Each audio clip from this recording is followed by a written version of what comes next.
Hey, what's up guys? Rampedi here. Mamelodi Sundowns in 7th heaven. Arthur's one finally getting it right. Put some respect on Gavin Hunt's name. We're back. We're ready. Let's go. That's how it goes? They keep asking about the best when they know it's me. Okay. Asking about the rest when they know it's me. Straight in, I guess. You know it's me. Put some respect on Gavin Hunt's name. I'm being serious, guys. He's mastered another win this past weekend against Kukune United. And I got to tell you, when you look at his record since Mamelodi Sundowns, remember that defeat he had and the players that he couldn't use? This is what his record looks like. He's mastered 3 wins and he's managed to score goals with this side. It's brilliant. It's brilliant, I got to tell you. And for some reason, he's found the formula that I always thought would be successful for SuperSport. Get Hobler in as well as Gabuza in the side. That's all he needed to do. Playing the one, I don't think it necessarily helps. And the thing is, with having them both, they're able to occupy defenders. They're able to disturb defenders as well. You get crosses in, and that's the style that Gavin Hunt likes to play. He is so simple. He's very simple. It's not about all these formations, 5-2-3-1 and 4-2-3-1 and 3 strikers up front. No, he goes with a simple 4-4-2. And having the likes of Ndlovu who are getting fit, and as well as Magamon as well, working things out in the midfield, you can just see they try to get the ball wide and they get the crosses in. And Gabuza scoring goals and he's got his celebrations. I think he's trying to tell Gavin Hunt something that maybe you should have had faith in me all along. But now that he's in the side and they're both scoring goals as well, even Hobler, he's up to 5 goals. He's up to 5 goals. And I got to tell you, Gavin Hunt has a knack of doing stuff like this. You know, you have to give him the space and the environment to work like this. You know, you go back to Kaizer Chiefs. I understand that in the league it wasn't so great, but he took that team to the CAF Champions League semi-final. You go to Chippa United. They didn't get all the time. He didn't get all the time. But remember that draw he mastered over Mamelodi Sundowns, having to deny them any opportunity as well. Remember what happened at Bidvest Wits as well. Just being able to win the league. If you give him a space to operate, an environment to operate, he's able to do something. And I got to tell you, man, 2 points. 2 points behind Mamelodi Sundowns. Who would have ever thought? And I think for me, Gavin Hunt deserves praise, and he's reminding everybody why he's one of the coaches to have ever graced the PSL. A game that ended in a stalemate. TS Galaxy going up against Swallows. I mean, no goals. And I think even the game went the way you thought it would go. TS Galaxy with all the possession. And Swallows again, just like they showed against Kaizer Chiefs, playing with fear. They were playing with so much fear. They kept making mistakes. I mean, Chabalala was having the game of his life, having to make those saves for Swallows as well. The one thing I was not necessarily a fan of, to be honest, is the fact that at the end of the game, Musa Nyantama sort of kind of admitted that they came here to play for the draw. You know, he said that the moment he saw it in a particular time in the second half, they were just going to take the point. I don't know if that kind of attitude is something that Swallows needs in terms of having to go into every game playing with fear and also just playing for the points. And hence why I stated the fact that they need to get a coach within that team. But the opposition that they played, TS Galaxy, remember they started so well? Remember they had that victory against Mamelodi Sundowns? It's kind of crazy what Sundowns does to teams, you know? You beat them or you get some kind of result, and obviously there's this overhype regards to getting a result against them. Unbelievable, guys. Look at what you're seeing on your screen at this moment. Last 7 games, they haven't scored a goal. TS Galaxy haven't scored a goal, guys. And the last 10 games, they only have 3 goals. That's unbelievable. Their last goal came in August. And I tell you, man, I mean, for someone who watches a lot of football, you see what Haaland is doing. The guy scores almost every single game. The guy's up to almost 20 goals for City. Or I think he has reached 20 goals for City. And you find this team having to go 10 games and not being able to score goals. And one thing TS Galaxy proved is the fact that regardless of all the possession you have, if you're not able to put the ball into the back of the net, what's the point? Because they even had a penalty. They had a penalty and Bernard Parker missed. I was just so surprised to see the fact that he was not able to put it away. At the back, they're not doing much wrong at the back, that's for sure. They're keeping clean sheets. Buthelezi as well has been great, but they're just simply not scoring goals. And Sidramovic is not even in the country to sort of sort that out. He needs to return really quickly, like really quickly. But it's unbelievable to see that a team can't score goals, 3 only this season in the league. I mean, that is wow, that is wild. I gotta tell you, I would have never expected that. That's for sure. And look at all the forwards that they've bought. So hopefully they're able to sort that out, because if they're not able to put the ball into the back of the net, they might just find themselves having to battle relegation all the way. Orlando Pirates against Richards Bay. A fascinating game to watch because you saw two styles. I thought Orlando Pirates started quickly. They created chances. I thought their rest defense was really good. There were so many tackles going within this game. Very robust as well, physical as well. I think Richards Bay came in with that approach to try and unsettle Orlando Pirates. And also Richards Bay, I have to give them credit because it kind of showed the structure that they had within this game, because with their robustness, they got a red card. Msani got sent off, and I thought they were really in trouble. I really thought they were in trouble. But the way Facilia and as well as Pizzo had them set up, I'm very proud of them because they just forced Orlando Pirates out wide. In the second half, they had to play a full 45 minutes, having to defend against Orlando Pirates. And look at that record that they have. They hardly concede goals. And I tell you, I was really proud of them. I think it's something that they can take. And also, they second, guys. Like, let's just remind everybody, Richards Bay is second in the league. They're the second best team right now based on points. I think they really showed what they're really made of. With that said, we have to go to the black and white team, and that's Orlando Pirates. They were lacking creativity. I think in London you could see his game was off. But as time went, I sat there, right? I sat there watching this game. The moment Msani got sent off, I thought, okay, Orlando Pirates, this is the time you show. This is the time you show your quality, the team that you are. You're playing at home against Richards Bay. 10-man Richards Bay, newly promoted Richards Bay. Show your quality. Let's see what you can do. And you ran out of ideas. Orlando Pirates ran out of ideas. I could not believe what I was seeing. The full-time whistle goes 0-0. Great result for Richards Bay. But for Orlando Pirates, I couldn't help feel sitting there and I thought, pretenders. Yep. Simple pretenders. That's what Orlando Pirates are at this moment. They gave me the impression that maybe they could take Mamelodi Sundowns all the way, and maybe the evidence was there because all they did was draw with Mamelodi Sundowns in an MTN8 first leg, and you saw the celebrations. You almost thought Orlando Pirates actually won the game. That's how much they were celebrating. And Sekhukhune brought them back down to earth. Richards Bay did the same. And the players too, man. Because I don't want to just lay this at Jose Rivero's door. I think there's certain things he could have done tactically. And maybe some players that could have played. And maybe the fact that Erasmus was not playing and was missing maybe was a point. But the players have to take responsibility because some of them are on social media. They're on social media. And you saw how they were posting after the draw with Mamelodi Sundowns. And you go put out performances like that afterwards.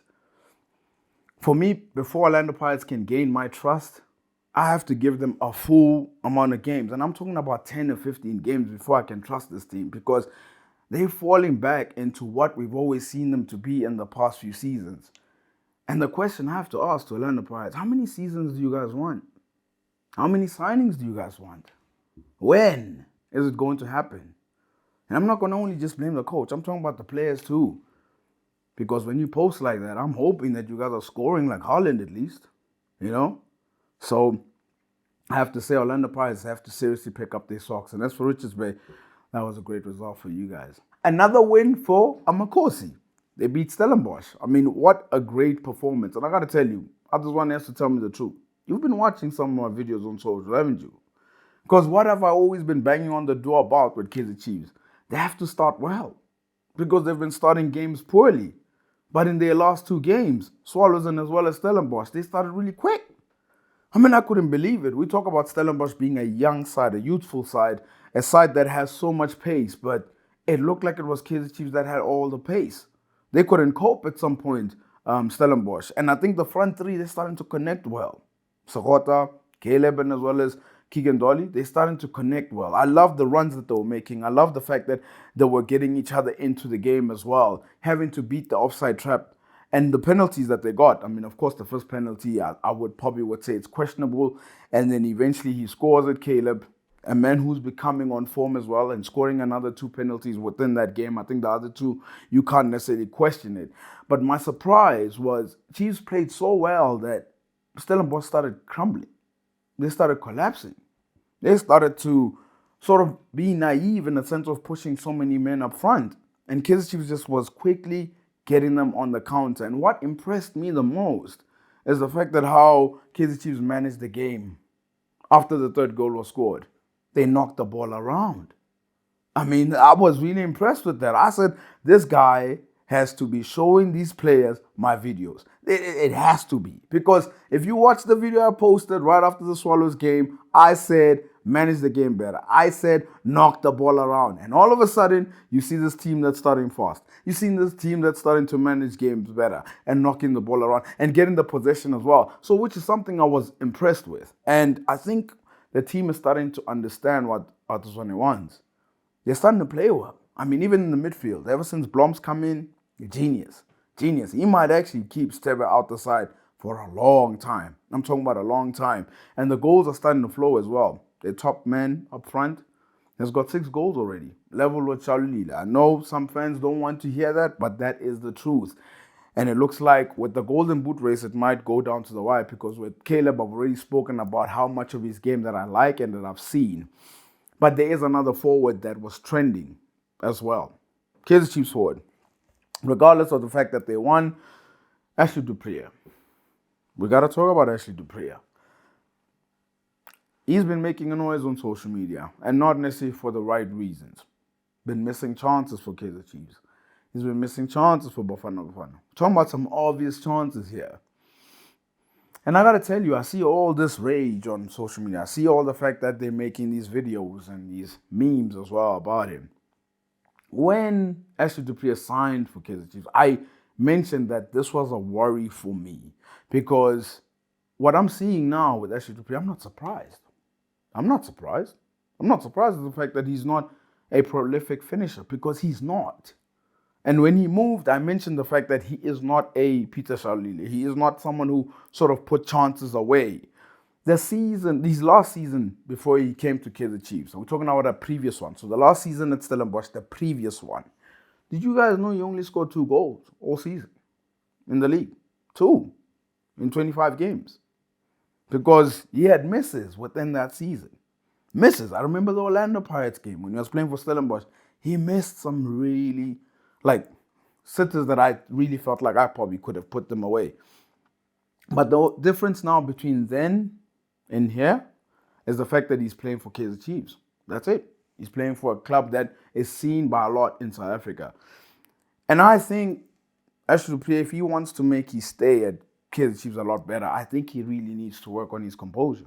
He needs to work on his finishing. That's for sure. Because he gets into such dangerous positions. His pace is frightening. Everybody knows that. But he's just not a good finisher.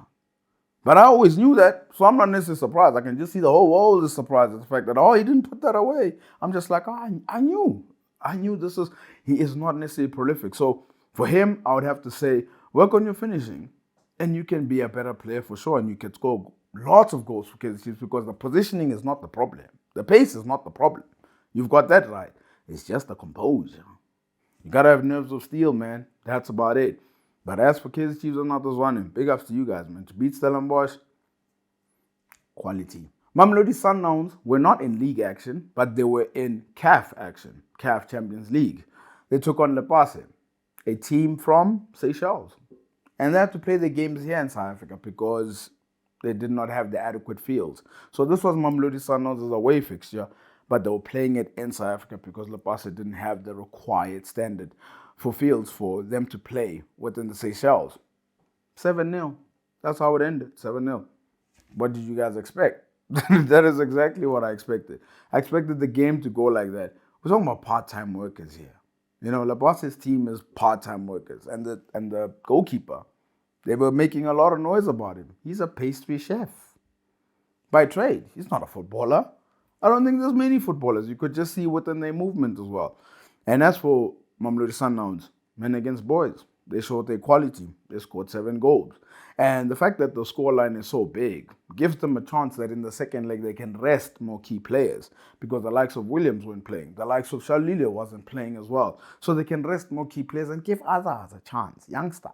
Just give them a chance, man. You know, because I just think Mamelodi Sundowns are just far better. But so far, within the CAF competitions, our teams have been doing really well. Sundowns getting a 7-0 win, and as well as Maruma Gallants 3-1 away. I mean, unbelievable. They're in the CAF Confederations Cup, though, so they've been doing well. Fortunately, we had another team in South Africa that didn't do so well, and that is Cape Town City. They played against Petro de Luanda, the team that knocked out Mamelodi Sundowns last season. And I gotta tell you, man, that's why I need South African teams to be playing more within these competitions, because the naivety is probably harsh to probably say, but Cape Town City played like a side that didn't have the experience of playing in this competition a lot, whereas Petro de Luanda had that. You know, Cape Town City had the possession. They had the possession, but they were not able to penetrate at all. And that's for Petro de Luanda. Every single time they went forward, because they didn't have many shots on target, but every time they went forward, they managed to get a goal. And you could just see they just been playing this competition. They've got that experience as well. You know, Botiago, they've been playing there for such a long time. And Cape Town City just didn't have it. And they lost at home. 3-0. Like, 3-0 at home. I just really thought that this is going to be too hard for Cape Town City to overturn. I don't see them going to Angola and overturning this tie. It's going to be very interesting what Eric Tinkler does. Do you rest players and give other players a chance, or do you actually feel that a 3-0 deficit is something that you can turn around? Because it is a great competition to be a part of. So it'll be interesting to see, but that's how our boys have been performing in South Africa. Big ups to Mamelodi Sundowns and Maruma Gallants and Cape Town City. Hadi. Braki's out and Folz in. There were changes at AmaZulu, guys. Changes. And I got to tell you, this story moved very quickly this past week.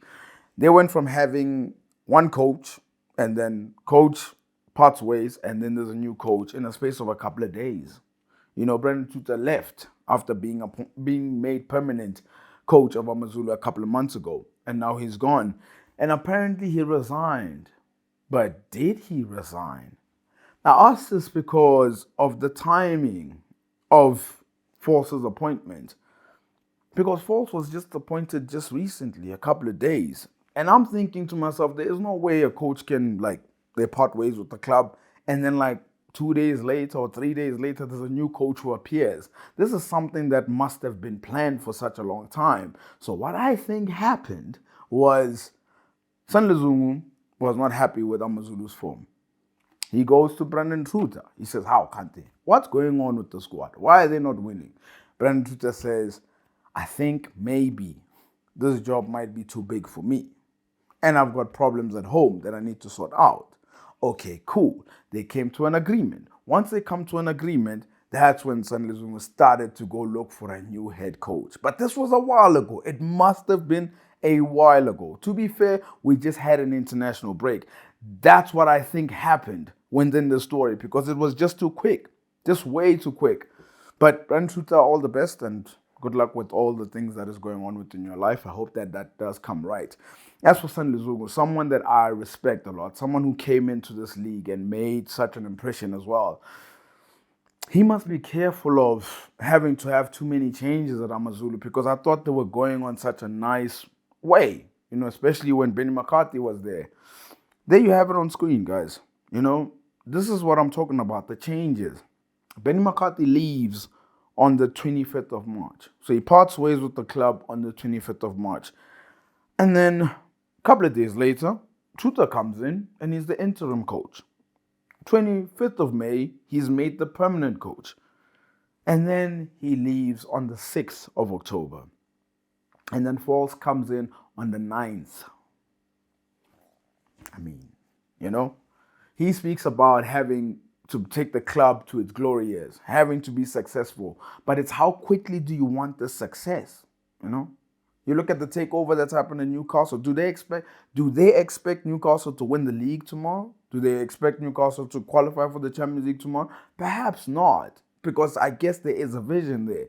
And I think AmaZulu can be a very good side with the signings that they've made. But I just don't think it will come as quickly. And I just think that Thandi Zungu has to know that, because it's just not going to come quickly. You're not going to topple Mamelodi Sundowns very quickly. So many sides have tried, and it's very hard to do that. So he has to ask himself when he talks about success, because I think finishing second the one season with Benny McCarthy, that was success. I thought that was success.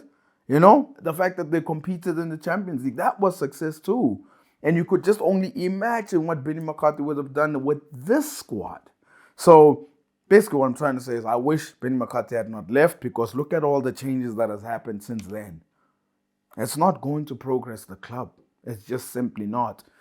So this is my message to Thandi Zungu. Thank you for coming into the league. Thank you for bringing this team and having them play the way that they are. But if you are going to want success, you just have to be a little patient.